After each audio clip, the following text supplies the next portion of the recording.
안녕하세요.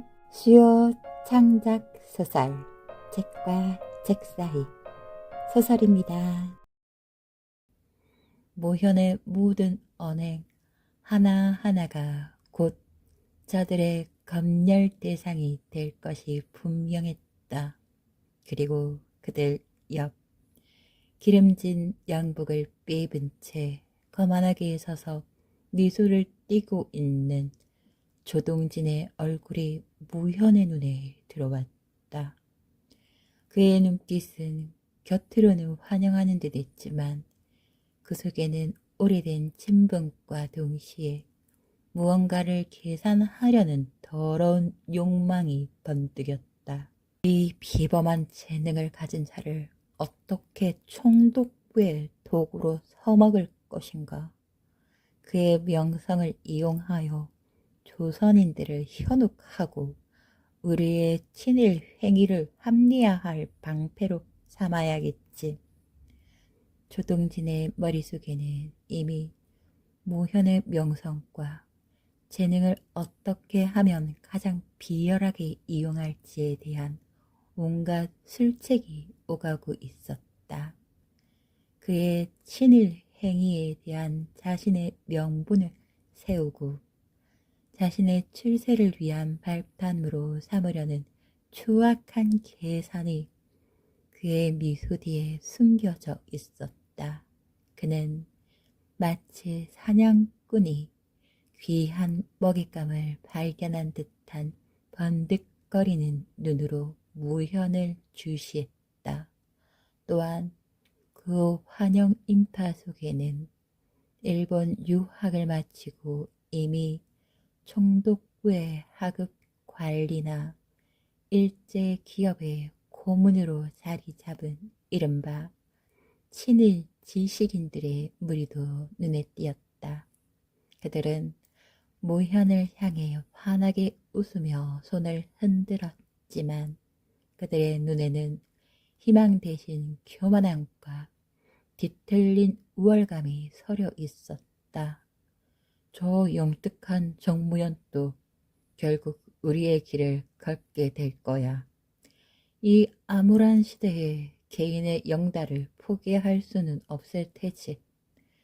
그들의 낯익은 얼굴 속에서 모현은 미래의 자신을 보았고 혐오스러웠다.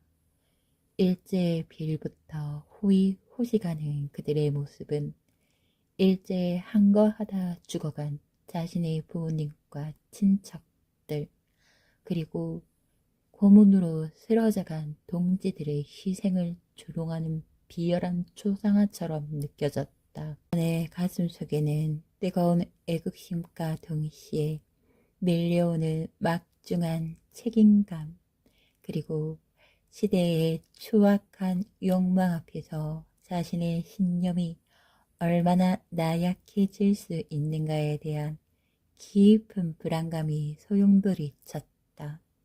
조선의 땅을 밟는 그의 발걸음은 힘찼지만 그의 영혼은 이미 거대한 운명의 소용돌이 속으로 빨려 들어가고 있었다. 귀국 후 정무현은 순식간에 시대의 아이콘이 되었다.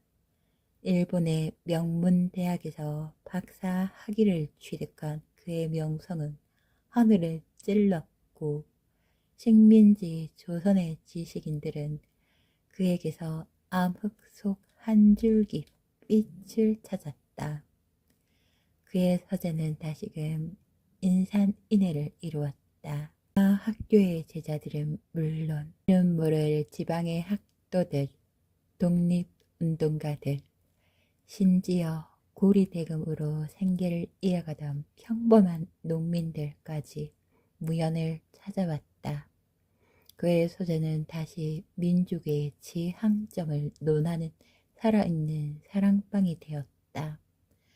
오랜 침묵을 깨고 돌아온 학자가 전하는 세상 이야기는 그야말로 충격적이었다. 무연은 동지들 앞에서 일본 유학 시절 직접 목격한 일본의 실상을 가감없이 털어놓았다. 그들은 우리 조선을 발판 삼아 대동아 공영권이라는 허울 좋은 명분 아래 아시아 전체를 삼키려 하고 있네.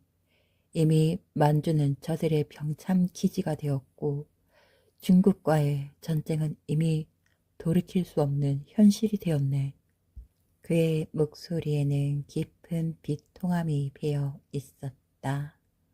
그는 일본에서 보았던 중국인들의 거센 저항과 일제의 무자비한 보복을 생생히 전했다. 학생들의 얼굴에서는 두려움과 분노가 교차했다. 내 날카로운 분석은 여기서 멈추지 않았다. 중국뿐만이 아닐세. 저들의 끝없는 욕망은 머지않아 태평양을 넘어 미국을 향해 총칼을 겨눌 것이네. 그는 일본의 팽창주의가 필연적으로 서구 열강, 특히 미국과의 충돌을 야기할 것이라 단연했다. 일본 내에서의 조용히 붉어지고 있던 미국과 영국 등 서양 열강에 대한 반감, 그리고 서방 국가들의 일본에 대한 경제적 체제가 머지않아 전쟁으로 이어질 것이라는 그의 통찰은 자중을 경악하게 만들었다. 우리가 힘없이 저들의 뜻에 놀아난다면 결국 이 거대한 전쟁의 피바람 속에서 가장 큰 희생양이 될 것은 우리 조선이네. 밤이 깊어가는 줄도 모르고 토론은 이어졌다.